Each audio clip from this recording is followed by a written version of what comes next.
Business Book Summaries. In the quiet corners of my favorite bookstore, where the scent of aged paper and ink lingered like an old friend, I stumbled upon a book that would alter the landscape of my thoughts. Frames of Mind by Howard Gardner beckoned from the shelf, its cover weathered and pages softened by countless hands that had embarked on the same journey. As I nestled into the corner of the cozy reading nook, the book cradled in my hands, I felt a sense of anticipation. Gardner's words, promising an exploration of the multifaceted nature of human intelligence, ignited my curiosity. The first chapter unfolded like the opening act of a captivating play, drawing me into the realm of linguistic intelligence. With each turn of the page, Gardner's insights acted as a guide, leading me through the intricate maze of the human mind. The exploration of logical mathematical intelligence, spatial intelligence, and beyond became a personal odyssey. I found myself weaving through the landscapes of cognition, traversing the diverse terrains of the intellect. Gardner's prose became a mirror, reflecting my own cognitive landscape with newfound clarity. I began to recognize the unique hues and patterns that defined my intelligence, as well as the untapped potentials waiting to be discovered. The book became a conversation partner, encouraging me to reflect on my strengths and embrace the beauty of my cognitive diversity. In the quiet evenings, with the soft glow of my reading lamp casting a warm aura, I immersed myself in Gardner's words. The author's ideas challenged my preconceptions, inviting me to reconsider the very essence of intelligence. I felt as if I were in a tête-à-tête with Gardner, a mentor guiding me through the intricacies of thought. As the final chapters unfolded, I marveled at the richness of the human mind that Gardner had unveiled. The book wasn't just a collection of words on paper, it was a catalyst for self-discovery. I closed its cover with a sense of gratitude, feeling as though I had undergone a transformative journey through the corridors of my own mind. Armed with the wisdom of Frames of Mind, I stepped back into the world outside the bookstore. The ordinary sights and sounds now held a newfound significance, each experience viewed through the lens of a more nuanced understanding of human intelligence. The book had become more than a literary companion, it was a key to unlocking the intricacies of my own frames of mind, forever changing the way I perceived both myself and the diverse minds that compose the tapestry of humanity. Before we delve further, remember that we regularly share new content. Don't forget to subscribe to our channel Business Book Summaries and hit the notification bell for the latest updates. Step into the captivating world of Howard Gardner's Frames of Mind, the theory of multiple intelligences, and explore the fascinating dimensions of human intelligence that go beyond what we traditionally understand. Gardner's book challenges the limits of our usual ways of measuring intelligence. He introduces 7 distinct intelligences: linguistic, musical, logical, mathematical, spatial, bodily-kinesthetic, intrapersonal, and interpersonal. These intelligences, he argues, offer a more comprehensive view of the diverse talents and capabilities that individuals possess. Traditional ideas about intelligence often fall short because they focus on a single, measurable quality. Gardner encourages us to see intelligence as the potential to excel in various areas. To illustrate this point, he introduces us to individuals like a skilled sailor from the Caroline Islands, a young Iranian boy mastering the Quran, and a Parisian girl composing music using advanced computer programs. Despite their different talents, our conventional methods of assessing intelligence struggle to recognize their excellence. Gardner defines these 7 intelligences based on criteria such as the potential for brain damage to isolate specific competencies. If damage to a particular brain area affects one skill while leaving others intact, it can be considered a separate intelligence. Additionally, these intelligences must have the ability to solve problems or acquire new knowledge. Though Gardner acknowledges the challenge of creating a definitive list of criteria, he emphasizes the importance of recognizing and nurturing diverse skills and talents. This acknowledgement, he argues, allows for a more inclusive and understanding society. The debate on whether intelligence has a genetic component remains unsettled. Instead of focusing solely on genetics, Gardner suggests exploring individuals' inherent potential through the concepts of canalization and plasticity. Canalization refers to an organism's natural tendency to follow a specific developmental path. In the context of human cognitive development, the neural system's predictable development is an example. Plasticity, on the other hand, is the brain's ability to be molded or altered by environmental factors, particularly during early childhood. The theory of multiple intelligences provides a framework to capitalize on genetic potential while understanding the intricate interplay between genetics and the environment. By focusing on canalization, plasticity, and the theory of multiple intelligences, educators and policymakers can create more personalized educational experiences, fostering a society that appreciates and nurtures the inherent potential in every individual. So, step beyond the traditional understanding of intelligence, and join the journey of unlocking and celebrating the diverse intelligence that makes each individual unique. Linguistic intelligence is like having a special knack for words, something both poets and politicians are really good at. People with linguistic intelligence can really dig into the meaning of words, making sure they communicate effectively and understand all the subtle details. In our brains, this kind of smarts is mostly hanging out in the left side. Everyone starts picking up language skills when they're just little kids, and it's something we all share no matter where we're from. Imagine poet Robert Graves working on his poem, carefully choosing the perfect word, like call, which had a bunch of meanings and sounded just right. This attention to detail shows exactly what linguistic intelligence is about. People who are great with words not only know what words mean, but they also feel how words sound together. And it's not just about writing poetry, it's also useful in making convincing arguments, teaching, and learning. Scientists studying the brain have learned a lot about linguistic intelligence.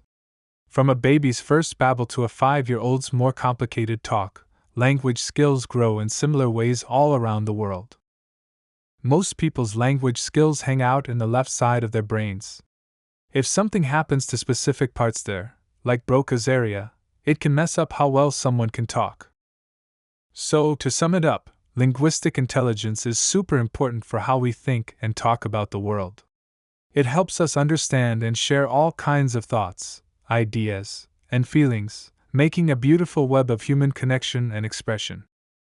Musical intelligence is like having a special sense for sounds, and it comes from how well we can hear and make sounds with our mouths. Just like language, music uses our ears, but our brain handles pitches in a unique way compared to other sounds.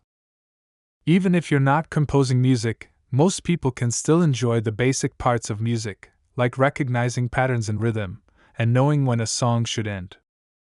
Imagine 3 kids at a music audition. One plays a Bach piece on the violin, another sings a Mozart song perfectly after hearing it once, and the last one creates and plays an original piano piece. These kids show off their musical talents in different ways. One learned through a special program, another has autism, and the third comes from a musical family. But what ties them together is their musical intelligence. At its heart, musical intelligence is all about how well someone understands the properties of sound. It's connected to how we hear and make sense of rhythm and pitches. When linguistic intelligence is at its best, it shows up as beautiful poetry. On the other hand, musical intelligence reaches its highest point when someone creates music. Even if you're not composing, studies tell us that most people can still enjoy the basics of music, like recognizing similar rhythms or figuring out how a song should end. Music might use our ears a lot, just like language, but musical intelligence is different. It's about how our brains handle pitches compared to other sounds, like words. A study led by psychologist Diana Deutsch showed that when people had to remember a series of tones, they made mistakes 40% of the time if the extra sounds were more tones. But if the extra sounds were words or numbers, the mistake rate dropped to just 2%. So, musical intelligence, the cool ability to understand and make complex sound patterns, is a special gift. Even though it has some things in common with linguistic intelligence, the way our brains deal with them is unique. As we keep learning about musical intelligence, it's clear that it's not just for musical prodigies. It's something all of us can enjoy and appreciate. Logical mathematical intelligence is all about abstract reasoning, thinking about things that aren't physical objects, like numbers and ideas. It starts with how we interact with everyday things and gets more complex as it dives into logic and science. Having a good memory helps when dealing with math problems, but what really makes a great mathematician is their talent for following complex chains of reasoning. In our Western society, logical mathematical intelligence is highly valued, even though it can't solve every problem. Imagine a little kid figuring out something important about numbers. No matter how she counts a bunch of objects, the total stays the same. This discovery is like the beginning of her journey into logical mathematical intelligence. As she grows up, this kind of intelligence gets even more intricate, going deep into logic and science, and focusing on abstract reasoning, thinking about things that aren't physical or concrete. A future mathematician doesn't just rely on memory to remember long strings of math stuff. Her real strength shows in how well she understands the logical connections between those statements and sees the big picture. Like painters or poets who are drawn to patterns and ideas, mathematicians love exploring abstract concepts rather than language or sounds. Math is super abstract. It needs people to find connections between different kinds of ideas, dealing with imaginary numbers, irrational numbers, paradoxes, and even worlds that might not exist. Most of this kind of thinking happens in the left side of the brain. But it's not foolproof. Things like dementia can mess with logical mathematical abilities, and some kids with Gerstmann syndrome have a tough time with math learning, recognizing fingers, and telling left from right. In our Western society, people really value logical mathematical intelligence, thinking it's the key to how human history unfolds.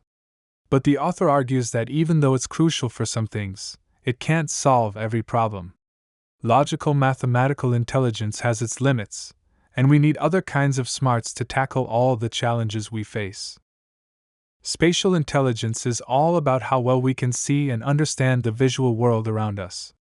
It's like having a superpower to picture things in our minds and recreate them, even when we can't see them anymore. This skill is super important for lots of things, like finding your way around, understanding patterns in art, and even more practical stuff like navigation. Here's something cool: you don't need your eyes for spatial intelligence. Blind people can still develop this skill using their other senses. People use spatial intelligence in different ways depending on where they live or what they do every day. For example, think about visualizing a tall horse in your mind and figuring out which point is higher, the top of its tail or the base of its head. Or imagine folding a piece of paper 3 times and figuring out how many rectangles you get. These tasks show off spatial intelligence, our ability to see, understand, and recreate the visual world even when we can't see it anymore. This skill isn't just about practical things like navigating a room. It also helps us appreciate and understand visual and spatial stuff in art, like paintings and sculptures. And it's not just about seeing things. Spatial intelligence lets us make connections between different ideas. For example, a guy named John Dalton used spatial thinking to combine astronomy and chemistry ideas and picture atoms like tiny solar systems. Spatial intelligence is something everyone has, no matter where they're from. But some cultures use it more than others, depending on what they do or where they live. For instance, people who live in the tundra need to be really good at noticing small differences in the angle and shape of snow drifts. A study found that Eskimo kids living there scored as high on spatial tests as the top 10% of white kids. Even if you can't see certain things, like colors, you can still develop spatial intelligence. It helps us move around, see patterns, and connect ideas that might seem unrelated. Unlike logical mathematical intelligence, which deals with abstract stuff, spatial intelligence is all about the real world of objects. It's closely linked to another kind of smarts called bodily-kinesthetic intelligence. Dance is a beautiful way to show bodily kinesthetic intelligence. It's like telling a story with rhythmic body movements that follow a cultural pattern. In Western culture, we often think of physical activities as separate from smarts. But if we take a closer look, we see that many activities, both thinking ones and hands-on ones, involve using our body, showing that physical skill is tied to smarts. Our brain is like the boss when it comes to moving our body. It helps us learn and adjust our movements, but it can also have trouble if there's something wrong, limiting how well we can move. Dance is a timeless way people express themselves through purposeful and rhythmic body movements. From way back in the Stone Age to now, dance has had lots of uses showing how people organize themselves socially, or expressing ideas that aren't just about religion. Dancing needs a mix of qualities like speed, direction, and intensity. Doing it well means having a finely tuned sense of bodily kinesthetic intelligence. In Western culture, we often separate thinking from moving our body, thinking they don't mix. But if we look closely, we'll see that lots of activities that need thinking also use our body skills. Take a surgeon. Their precise movements during an operation are super important for success, showing how physical skills matter in their work. And in sports, like hockey, a player like Wayne Gretzky uses advanced body skills to mess with the game's rhythm, showing how motor skills are part of understanding sports strategy. Gretzky argues that these skills aren't just instinct, they're learned and practiced. He compares it to doctors, who aren't called instinctive but have finely tuned skills from learning and practicing. Contrary to what many people think, our brain is closely involved in how our body moves. They work together through constant communication, adjusting our movements to help us reach our goals. But if there's a problem in the brain, like in the left side, it can mess with our body's skills. Conditions like apraxia can make simple physical tasks tough, even if we understand what needs to be done. In a nutshell, bodily kinesthetic intelligence, seen in things like dance and sports, challenges the idea that physical activities are separate from smarts in Western culture. The close link between the brain and body in developing motor skills shows that physical skill is a kind of smarts too. Personal intelligences, whether intrapersonal, understanding oneself, or interpersonal, understanding others, are crucial for navigating the complexities of life. Intrapersonal intelligence involves connecting with our inner emotions, thoughts, and feelings, while interpersonal intelligence focuses on comprehending the moods, motivations, and intentions of others. Both these types of intelligence come from the same brain area, the frontal lobes. Cultural differences significantly impact how individuals express and develop these personal intelligences. For example, in Balinese culture, emphasis is on interpersonal intelligence, where individuals are defined by their societal roles. In contrast, Moroccans cultivate both intrapersonal and interpersonal intelligence but differentiate them into distinct public and private spheres. At the turn of the 20th century, Sigmund Freud and William James discussed their views on psychology, exemplifying the two forms of personal intelligence. Freud delved into the development of the individual psyche, representing intrapersonal intelligence, while James focused on how people relate to one another, embodying interpersonal intelligence. Mahatma Gandhi, with his remarkable understanding of people, exemplifies interpersonal intelligence, while introspective novelist Marcel Proust showcases intrapersonal intelligence. Despite having a common neurological foundation in the frontal lobes, cultural influences significantly impact the expression and development of these intelligences. To maximize human potential, educational systems should embrace the theory of multiple intelligences. This involves tailoring education to students' unique strengths, which can encompass various intelligences such as logical, mathematical, linguistic, musical, spatial, and interpersonal. Educational programs need a revised system for intelligence testing that assesses individuals' abilities across different intelligences, ages, and developmental stages. Clear, measurable goals should replace vague objectives, ensuring that educational targets are specific and manageable. Additionally, educators must recognize the interconnectedness of intelligences in teaching and learning. For instance, a child struggling with reading might benefit from a bodily kinesthetic approach to understand letter shapes. Cultural context is crucial in implementing the theory of multiple intelligences. A culturally aware approach combined with multiple intelligences can revolutionize education, creating a more engaging and effective learning environment. This transformation prepares individuals to flourish in their future endeavors, contributing to the overall success of society. In wrapping up Frames of Mind, the theory of multiple intelligences brings a new way of thinking about intelligence. It introduces 7 special intelligences, each connected to different brain functions and linked to specific human abilities.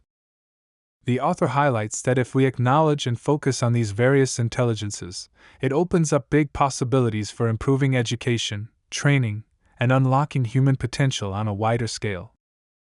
This summary encourages readers to think about the many sides of human smarts and to question the usual ways we measure intelligence.